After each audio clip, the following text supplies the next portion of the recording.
Hey, bonjour à tous, bonjour à toutes, salam alaikum. J'espère que tout le monde se porte bien. Bienvenue sur ma chaîne Kenzie Couture. Aujourd'hui, c'est vlog spécial concours mondial tissu slow creation. J'ai déjà fait une première vidéo à ce sujet pour faire part de toutes les péripéties que j'ai pu vivre pour pouvoir participer à ce concours. C'est plus une vidéo, on va dire, mindset, conseil, et le fait de pas lâcher en fait quand on se donne un objectif, quand bien même par moments ça peut être plus ou moins difficile. Pour tous ceux qui ont vu cette vidéo, spoiler alerte, pour ceux qui l'ont pas vu, j'ai été validée au concours de mondial tissu. Je vous ai laissé à l'étape où je devais encore livrer ma robe et faire mon pitch. Nous y voilà, nous y voici, nous y venons.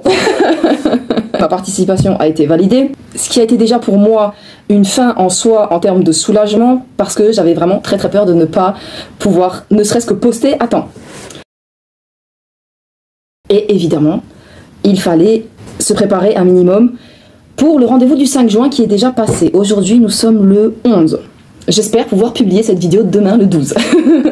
Moi, mon plan, c'était quoi? On avait quand même un certain laps de temps entre les deux, mais comme d'habitude, tout le monde a sa vie. Notre vie ne tourne pas forcément qu'autour de nos loisirs, parce que là, j'ai vraiment participé à ce concours d'un point de vue loisir.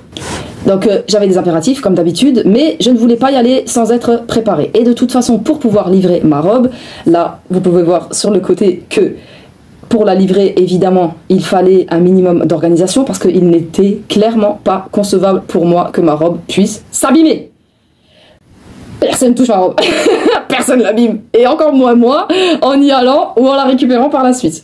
De ce fait, j'ai regardé dans mes chutes, parce qu'en fait, les étagères, les tiroirs qui débordent, j'en peux plus. Donc là, je suis vraiment dans un mood d'utiliser tout ce que j'ai dans mes étagères. Et d'ailleurs, il y a énormément de vlogs couture qui vont venir à ce sujet, et aussi de TikTok, etc.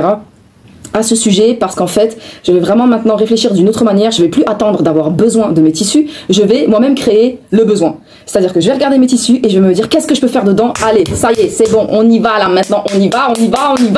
C'est bon, on utilise ce qu'on a. Ça suffit de consommer constamment à outrance, alors qu'on a énormément de ressources dans notre maison. C'est d'ailleurs pourquoi, quand les personnes débutent la couture, je leur dis tout le temps, arrêtez de vous ruiner, achetez plutôt une bonne machine et réutilisez ce que vous avez dans vos placards. On a énormément de draps dont nous ne servons plus, de serviettes pour faire des lingettes. Nous avons énormément de nappes, de rideaux, que sais-je, ou encore de métrage de tissu si vous aviez une grand-mère ou une tante ou une cousine qui coud. Du coup, regardez dans vos placards. Nous débordons, nous regorgeons de ressources, mais nous ne sommes pas capables de les voir. Et la couture, ça a vraiment ce super pouvoir de se dire qu'est-ce que je vais en faire. Tiens, ce drap housse, je ne m'en sers pas, je vais le transformer en coussin pour un de mes enfants, pour ma grand-mère qui en a besoin, j'en sais rien, mais tout est possible et tout est réalisable et tout est transformable. Donc, c'est vraiment l'objectif que je me suis fixé. Donc dans la continuité que m'a donné ce concours en termes d'impulsion pour aboutir à ce projet que j'ai depuis longtemps, que je me dis mais j'en peux plus, il faut que j'utilise absolument tout ce que j'ai dans mes placards et dans mes étagères parce que ça déborde.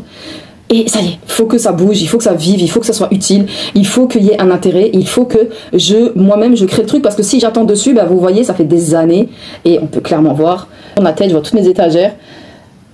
Elles ont diminué, mais on n'y est pas encore dans le fait d'avoir un espace aéré, d'accord? Je pense que les couturières, vous savez de quoi je parle.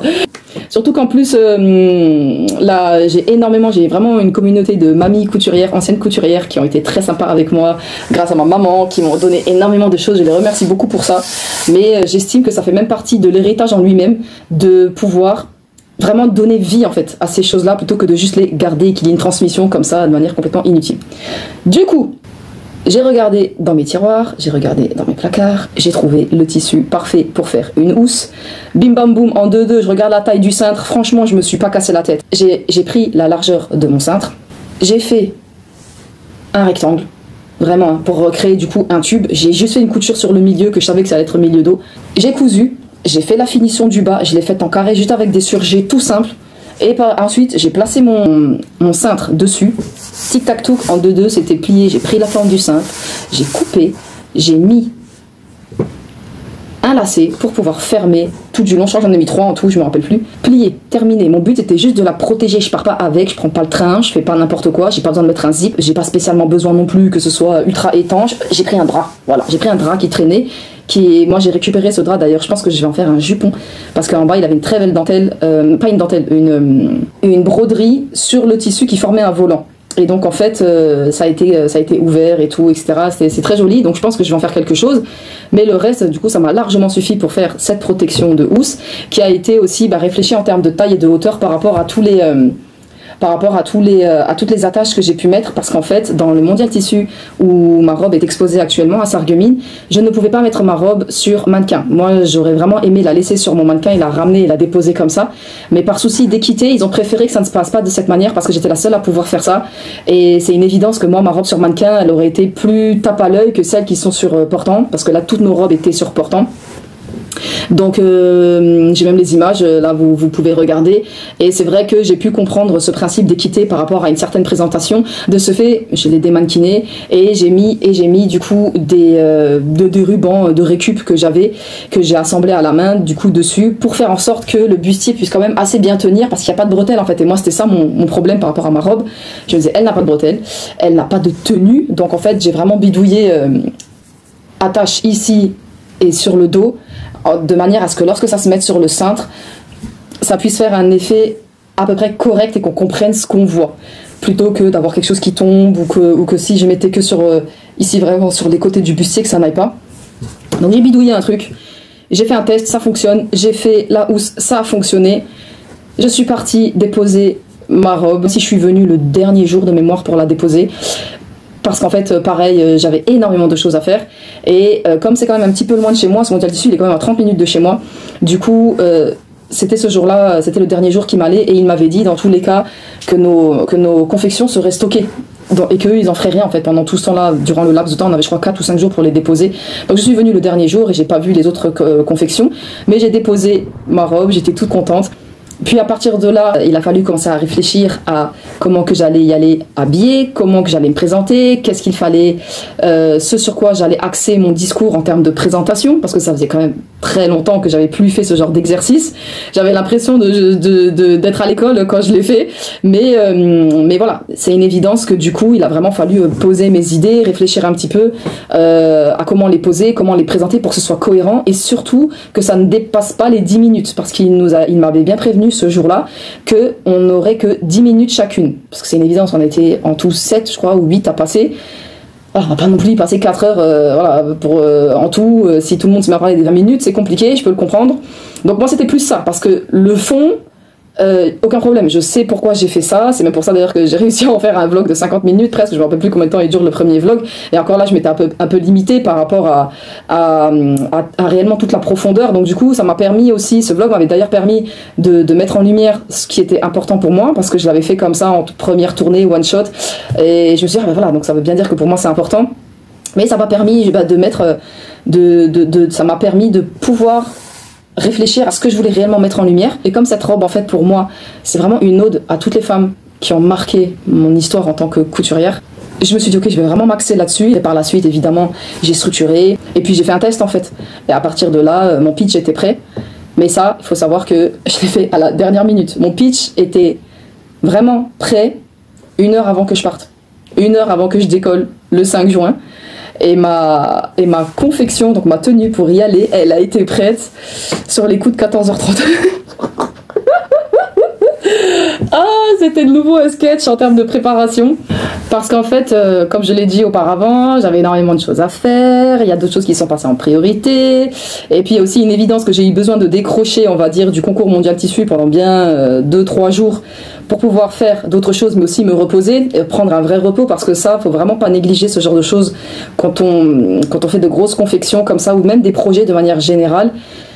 Prenez bien le temps de prendre un step back, du recul, et de décrocher un petit peu. Alors certaines personnes ça va suffire une journée, d'autres une demi-journée, d'autres 2-3 jours, ça dépend. Moi je sais que pour pouvoir réussir à poster et à être dans les temps, ça m'a nécessité un investissement physique, et même, voire même émotionnel, assez conséquent. Donc j'ai eu ce besoin pendant 2 jours de ne plus penser à ça, et d'être vraiment focus sur moi, sur le fait par exemple de rattraper mon retard à la maison, etc.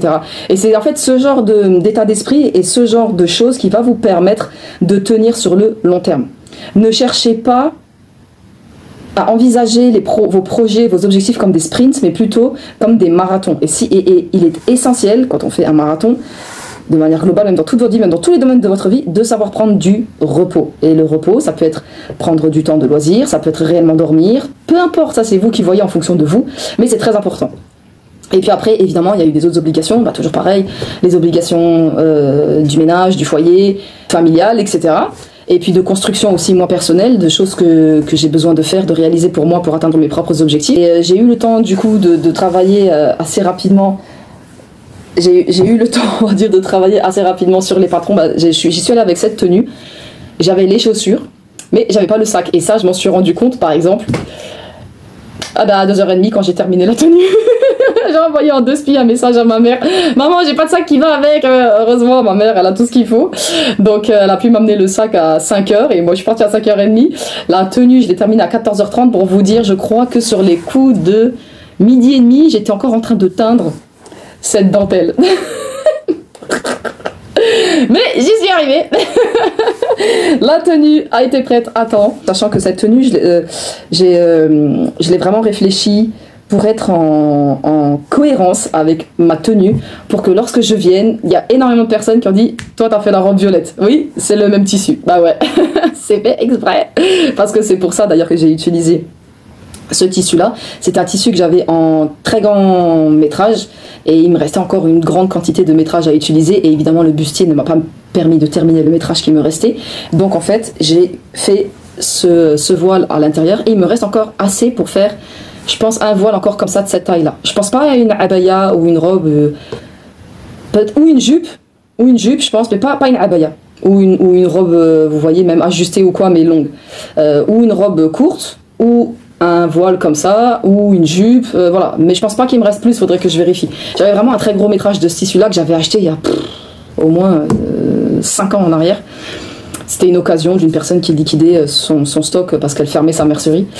Et du coup, je me suis dit, voilà, je vais réutiliser ce tissu, je vais créer une cohérence en harmonie avec tout le mood en fait de cette création. C'est pourquoi d'ailleurs j'ai vraiment, je me suis amusée à créer des effets romantiques, on va dire à créer un effet romantique avec les dentelles. Mais ça c'est aussi parce que sur le plan technique c'est un kiff pour moi. J'aime beaucoup ce genre de finition.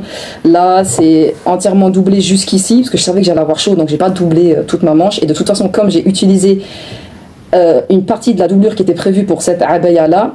Il faut savoir que cette abaya là en fait elle était à moitié faite. C'était un prototype que j'avais fait pour une cliente qui avait besoin d'une confection et en fait pour être sûr que le patron lui aille bien parce qu'on ne pouvait pas faire d'essayage, le patron je l'ai fait à mes mesures et j'ai fait un essayage sur moi pour que la forme soit validée, que je puisse lui envoyer une vidéo, elle me valide la forme et c'était parti pour sa confection personnelle de abaya. Donc j'avais cette toile en fait mais que j'avais déjà préparée dans ce tissu là en sachant qu'un de ces 4 je terminerai cette abaya pour moi du coup.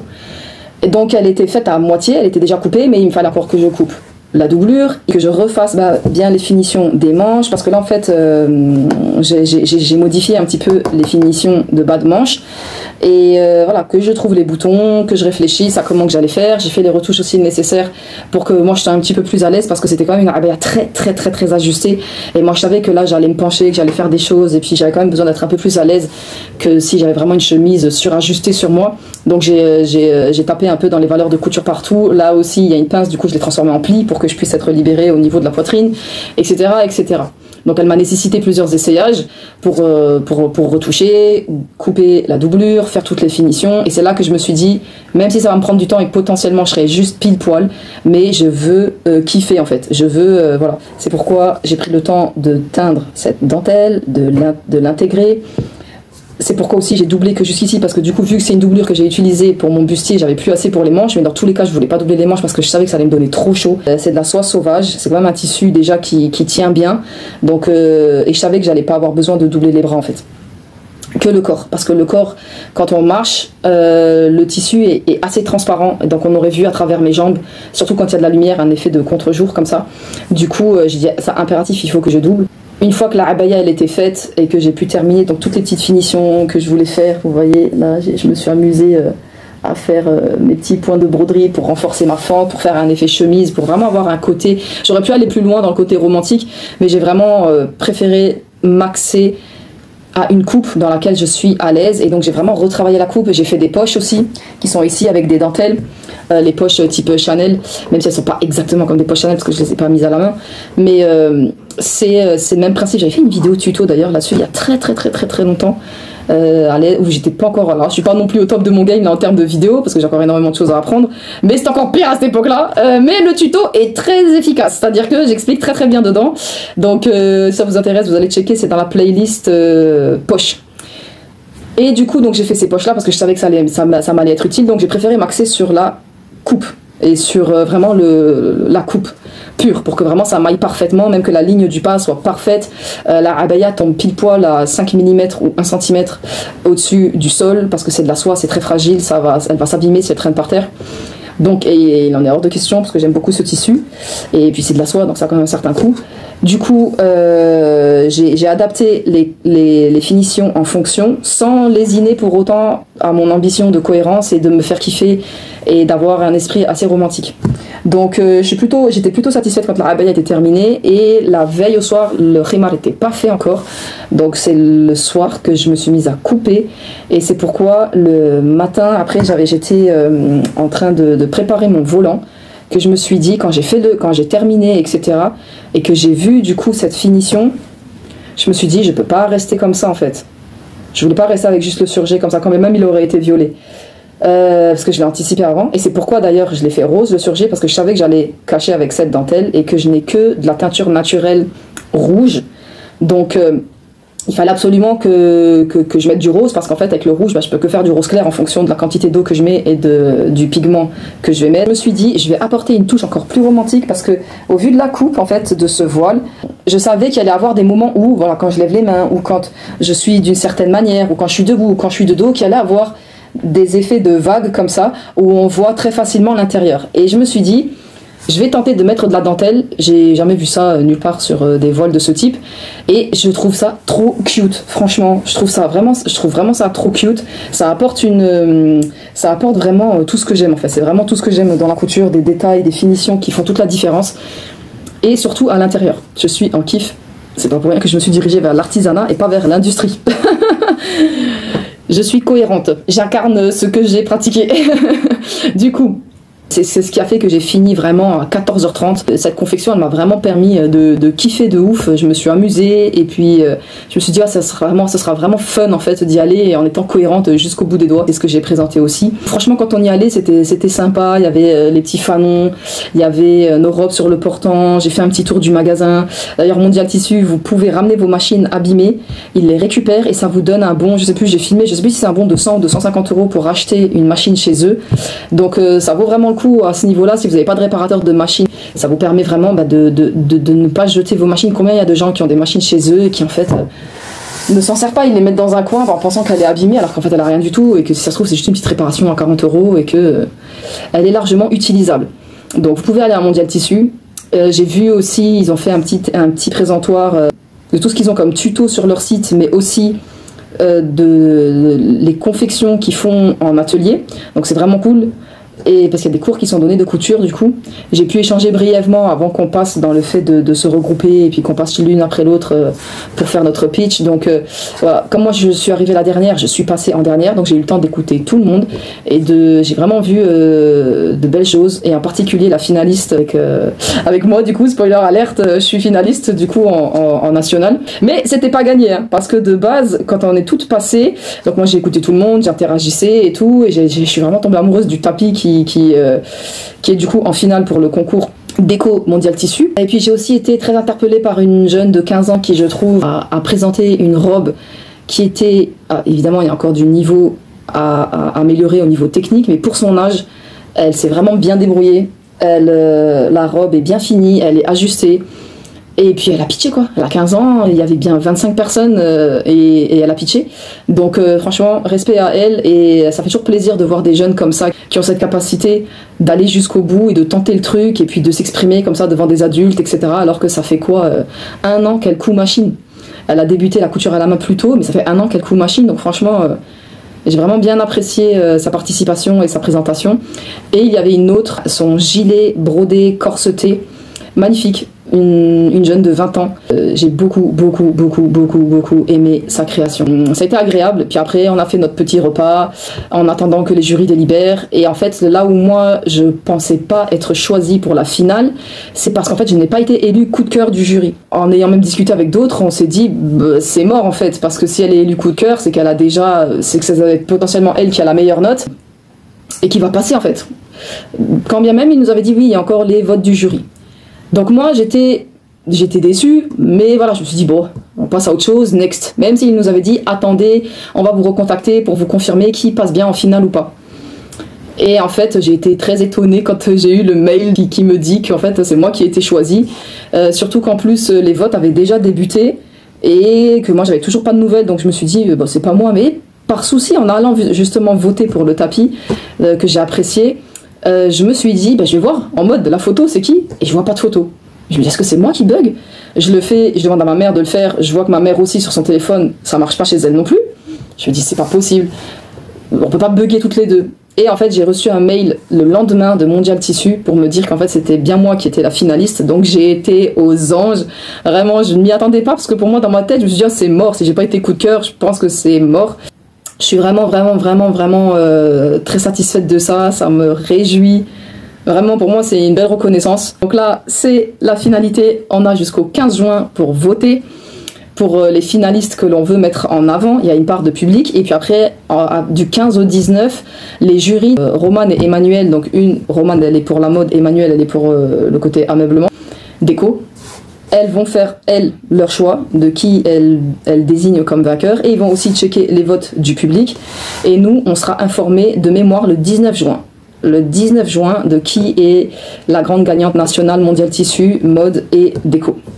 Donc, votez pour moi, votez pour moi, votez pour moi. Le lien, il est en bas. Le magasin de Sarreguemines, section mode, évidemment, et c'est la robe violette. Même tissu que ça, de toute façon, je vous mets la photo à l'écran. Donc pour moi, de manière générale, ça a vraiment été une belle expérience dans le sens où ça m'a permis de me reconnecter à ce côté, on va dire, un petit peu scolaire, de venir, d'être devant un jury, de parler, d'avoir vraiment une thématique et quelque chose à défendre avec une confection qui a du sens. C'est-à-dire que jusqu'à maintenant, c'était voilà, des clientes qui viennent et je veux ça, je veux ça, je veux ça. Il y a une histoire, il y a un contexte, mais il n'y a pas ce côté, on va dire, que l'on peut retrouver dans la haute couture quand on fait un défilé ou quand on fait un opéra, un théâtre, peu importe, où il y a vraiment une histoire, un sens, un message que l'on délivre. Vous voyez ce que je veux dire? Et ça, j'ai kiffé faire ça, et c'est pourquoi du coup j'ai kiffé pitcher aussi, et c'est pourquoi j'avais tellement besoin de le rattacher à moi pour qu'il y ait une empreinte émotionnelle. Je vous dis pas que c'est essentiel et que c'est obligatoire, mais moi je sais que je fonctionne beaucoup comme ça, et que je suis bien plus performante et bien plus pertinente et bien plus engagée quand il y a de l'émotionnel. Donc du coup, ça a été pour moi agréable, ça a été pour moi instructif, j'ai rencontré des personnes, franchement c'était cool. Et là, donc ça a été validé. On a, comme je vous ai dit, jusqu'au 15 pour voter. On peut voter tous les jours pour la personne de notre choix. Encore une fois, n'hésitez pas à voter pour moi. On est encore dedans. Le 19 juin, si j'ai bien compris, on sera fixé. Pour moi, ce serait vraiment un aboutissement de ouf que je puisse gagner et que je puisse rencontrer Romane Dico et aussi avoir la machine, évidemment. Puis ce que j'apprécie aussi, c'est que ce genre d'événement permet vraiment de regrouper les couturières. Ça permet aussi de se connecter, de faire des connexions avec des gens avec des gens de notre région, ou même là, c'est même pas région, c'était vraiment des gens qui sont quand même assez proches de chez moi, de découvrir ce qu'ils font. Parce que là j'ai vraiment vu de très belles choses, en particulier des sacs, dont un sac isotherme. Voilà, ça fait découvrir des commerces, ça fait renouer par rapport à toute cette communauté de couturières. Et c'est pourquoi d'ailleurs aussi j'ai débuté ça, les vlogs, et que je vais débuter très prochainement les podcasts, parce que je pense qu'on a besoin de ça. Je pense que voilà, la couture, ça a quand même un côté assez isolé. On peut très bien se retrouver isolé constamment, alors que l'on peut mettre en place des choses, des ateliers, des temps avec des personnes âgées aussi, vraiment où on apprend à se connaître, où on partage notre passion, où il y a du savoir, de la transmission, que ce soit dans le fait de réceptionner ou dans le fait de donner, peu importe. Mais je pense que c'est essentiel, et ça a toujours fait partie de la couture d'ailleurs, cette transmission, ça a toujours fait partie, ce côté sororité. Et c'est ça ce que j'ai apprécié en fait. Et je pense que ce serait pertinent que des groupes comme Mondial Tissu et autres fassent ce genre de choses plus souvent. Alors évidemment pas tout le temps parce que sinon personne n'arriverait à suivre, mais que ça se fasse assez régulièrement parce que voilà, cette sororité entre couturières, je trouve qu'elle est essentielle et c'est ce qui fait d'ailleurs que mes placards, comme je vous ai dit au début, sont tellement remplis. Alors évidemment il y a des choses que j'ai achetées, mais c'est pas du tout la majorité. Mais pas du tout. Et il y a bien 40% justement de tout ce réseau couturière du coin de personnes qui savent que je couds et qui elles ne peuvent plus coudre, soit par la force des choses, soit parce qu'elles n'en ont plus envie, soit parce qu'elles n'ont plus les yeux pour, bref peu importe le pourquoi, et qui donnent en fait parce qu'elles veulent justement qu'il y ait cette continuité. Elles ont vraiment cet état d'esprit de transmission et qu'il faut que ça serve, il faut que ce soit utile, il faut qu'on utilise nos ressources et ça s'est vraiment perdu depuis quelques décennies. Et le reste c'est moi qui ai acheté quoi. Et puis du coup on voit bien en fait que c'est vraiment le nerf de la guerre et la couture a toujours fonctionné de cette manière, de même que cette transmission qu'à l'époque il y avait de génération en génération, et c'est pourquoi d'ailleurs il y avait tout le temps une couturière dans la famille. C'est pas parce que spécialement elle allait coudre, alors oui il y en a qui étaient concernées par ça parce qu'elles en ont fait leur métier ou alors qu'elles se sont vraiment améliorées plus que la moyenne, mais il y avait vraiment cette transmission et je pense que ce serait bien qu'on retrouve ça. Vous voyez ce temps qui était accordé aux plus petits et limite à chaque femme en fait, reprendre une petite couture de côté qui a un trou à la main, un petit point arrière, et ça s'est perdu et je trouve ça dommage. Et je pense que ce genre en fait de choses, si on peut aller encore plus loin, ce serait tout aussi bien, dans le sens où ça permettrait de recréer cet engouement et cette reconnaissance de la valeur de savoir coudre en fait. Donc c'est vraiment pour moi essentiel et c'est pourquoi je vous en parle, parce que ça me tient à cœur, ça fait partie de mes valeurs profondes par rapport à Kenzie, ça fait aussi partie de mes valeurs profondes intrinsèques, personnelles, cette transmission, mais aussi cette ambition qu'il y a dans un partage plus global, plus concret. Et du coup, voilà, c'est kiffant parce que c'est la couture et c'est notre manière en fait de nous exprimer et il faut absolument l'encourager et il faut absolument que les personnes ne se sentent pas isolées dans ça. Parce qu'évidemment les tutos, etc., tout ça c'est génial, hein, je dis pas le contraire, mais le contact humain, le rapport humain, le fait que quand on nous montre directement, c'est pas la même histoire. C'est pas la même histoire. Donc voilà, revenons-en quand même à la finalité de notre vlog. Me voilà en vidéo en train d'aller à Mondial Tissu de Sarreguemines pour recevoir mon cadeau de finaliste. Parce que oui, Mondial Tissu nous a offert un cadeau rien que par le fait que nous sommes finalistes. Franchement, Mondial Tissu vous assurez de ouf, merci. J'ai trop kiffé parce qu'en fait on a 100 € en bon pour Mondial Tissu.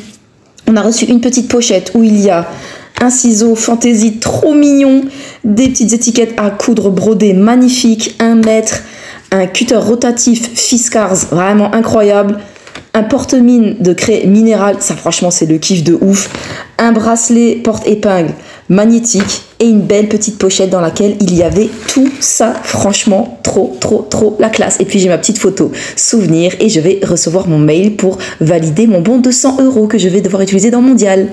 Cette vidéo me sert aussi, même moi de mémoire, limite faire ces vlogs me font kiffer et j'espère sincèrement pouvoir faire un 3e vlog en tant que gagnante et que je vous filme la journée avec Roman Dico. Franchement ce serait un kiff de ouf de pouvoir faire ce 3e vlog au sujet du concours Mondial Tissu. Nous verrons bien. De ce fait, en attendant, ça m'a vraiment permis de me redonner un coup de boost par rapport à des potentielles confections, de la broderie, etc. Donc je vous retrouve sur mes autres réseaux et même là sur le prochain vlog couture, alors soit qui sera Mondial Tissu, soit qui sera sur autre chose en termes de confection, de ce qui a été fait, pas fait, les finitions, etc. Et de voir en fait comment que toutes les autres confections que j'ai prévu de faire avec tout le point que j'ai pu faire, parce que ça c'est aussi un truc, ça m'a permis de trier toutes mes étagères et de tout ranger correctement et de faire un point de qu'est-ce que je vais faire avec quoi et de passer à l'action. Donc il n'y a plus qu'à, et je vais me servir de ça pour faire des vlogs mais aussi des podcasts. Donc je vous vois très vite, enfin vous allez me voir très vite et m'entendre très vite et moi je vais évidemment regarder vos retours. N'hésitez pas à commenter, à poser des questions, n'hésitez pas aussi à me donner des idées si vous avez des besoins en termes de podcast ou quoi. des sujets que vous voudriez traiter, qui vous intéresseraient, ou même pour des vlogs. Donc, je vous remercie d'avoir regardé jusque-là. N'hésitez pas à vous abonner, à enclencher la petite cloche pour être au courant de tout ce qui va être posté. Sur ce, je vous remercie et c'est ciao, salam alaikum.